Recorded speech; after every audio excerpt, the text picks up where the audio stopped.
ফেসবুকে যখন আমরা একবার নাম পরিবর্তন করে ফেলি, পরবর্তী ৬০ দিন আমরা কোনো নাম পরিবর্তন করতে পারি না। ঠিক আছে? সেই অপশনটা কিন্তু ফেসবুকে আমাদেরকে দেয় না।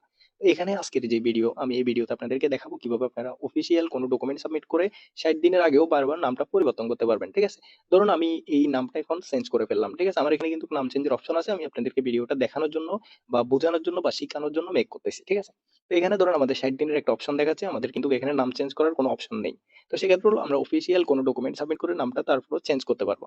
তো আজকের ভিডিওতে আমি এটা সম্পূর্ণ দেখাবো। যদি ইউটিউব চ্যানেল থেকে দেখে থাকেন অবশ্যই আমাদের চ্যানেলটা সাবস্ক্রাইব করবেন। পেজ থেকে দেখে থাকলে অবশ্যই পেজটা ফলো করে দিবেন। চলুন আমরা দেখে নিই কিভাবে আমরা ৬০ দিনের যেই সমস্যাটা এটা থাকা সত্ত্বেও আমরা কিভাবে নামটা আবার চেঞ্জ করতে পারবো। ঠিক আছে? ৬০ দিনের আগে নামটা পরিবর্তন করার জন্য সর্বপ্রথম আমাদের ফেসবুক লাইটে বা ফেসবুক অফিসিয়াল অ্যাপে চলে আসতে হবে। ঠিক আছে? আসার পর আমাদের এখানে যে ফেসবুক উপরে 3 লাইন থাকবে এখানে ক্লিক করবেন। এখানে ক্লিক করার পর আমরা একটু নিচের দিকে আসবো। আবারও আমরা জিনিসটা চেক করে নিই। এখান থেকে সেটিংস এন্ড প্রাইভেসি, এখানে আমরা সেটিংস এ যাবো। যাওয়ার পরে হেল্প অ্যাকাউন্ট সেন্টার বা হেল্পে, তারপরে এখানে আমাদের প্রোফাইলের উপর ক্লিক করব। এখানে নেমের উপর ক্লিক করব। তারপর আবারও নেমের উপর ক্লিক করব। এখানে দেখা যাচ্ছে যে আমাদের নামটা কিন্তু এখন পরিবর্তন করা যাবে। আমরা যেহেতু করে নাই।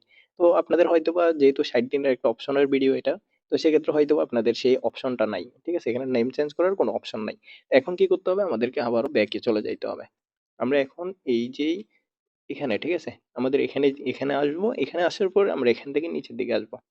নিচের দিকে আসার পরে এখানে হেল্প সাপোর্ট নামে একটা অপশন পাবেন। এটাতে ক্লিক করবেন। তারপরে এখানে হেল্প নামে যে অপশনটা আছে এটাতে ক্লিক করবেন। এটাতে ক্লিক করার পর এখানে কিছুক্ষণ লোডিং নিতে পারে। লোডিং নিয়ে আমাদের কাছে এরকম আসবে। এরকম আসার পর আমরা এখানে সার্চ বার পাবো। এখানে আমরা লিখবো ফেসবুক নেম চেঞ্জ। ঠিক আছে? আমরা এখানে ইংলিশে লিখবো Facebook name change without 60 day. ঠিক আছে? উইথআউট উইথআউট পর্যন্ত লিখলে আশা করে চলে আসবে। এখানে সার্চ দিয়ে দিবেন। তো সার্চ দেওয়ার পরে এখানে দেখেন how to change your name on Facebook. ঠিক আছে? এখানে ক্লিক করবেন। এখানে ক্লিক করার পর এরকম আসবে। এরকম আসার পর আমরা এখানে যেই নিচের দিকে যে অপশনটা থাকবে লেট ইউএস, এই যে এখানে ক্লিক করবেন। এখানে ক্লিক করার পর আমাদের কাছে একটা ফর্ম আসবে। এই ফর্মটা ফিল আপের মাধ্যমে আমরা আমাদের যে নামটা ৬০ দিন থাকা সত্ত্বেও আমরা এখানে নামটা চেঞ্জ করতে পারবো। ঠিক আছে?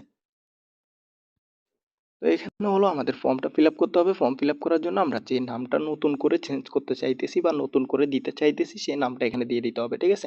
তো আমরা এখান থেকে নামটা ফিল আপ করে নিচ্ছি। এই দেখেন এখানে ফার্স্ট নেম দিবেন, এখানে লাস্ট নেম দিবেন। আর মধ্যখানে একটা অপশনাল। ঠিক আছে? পরবর্তীতে এখানে সুইচ পেলে আপনাদের একটা অফিসিয়াল ডকুমেন্ট দিতে হবে।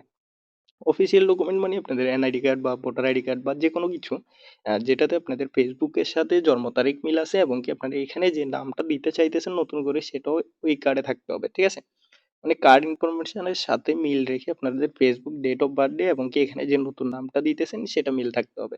থাকার পরে এখানে সুইচ ফাইল দিবেন, এখানে একটা জিমেল দিবেন যেটার মাধ্যমে আপনাদেরকে রিভিউ দিবে। ঠিক আছে? এখানে সবকিছু দেওয়ার পরে এখান থেকে আপনারা এটা সেন্ড করে দিবেন। ঠিক আছে? এটা সেন্ড করে দিলে আপনাদের যেই ১ থেকে ২ ঘন্টার মধ্যে নামটা পরিবর্তন হয়ে যাবে। ঠিক আছে? আশা করি জিনিসগুলো আপনারা বুঝতে পারছেন। এখানে ফার্স্ট নেম, এখানে লাস্ট নেম, এখানে আপনাদের একটা ডকুমেন্ট আর এখানে একটা জিমেইল। অবশ্যই ডকুমেন্টের সাথে আপনাদের এই যে নামটা দিতেছেন এই নামের সাথে ডকুমেন্টের নাম মিল থাকতে হবে এবং কি ফেসবুক অ্যাকাউন্টের ডেট অফ বার্থ এর সাথে ডকুমেন্টের ডেট অফ বার্থ টা মিল থাকতে হবে।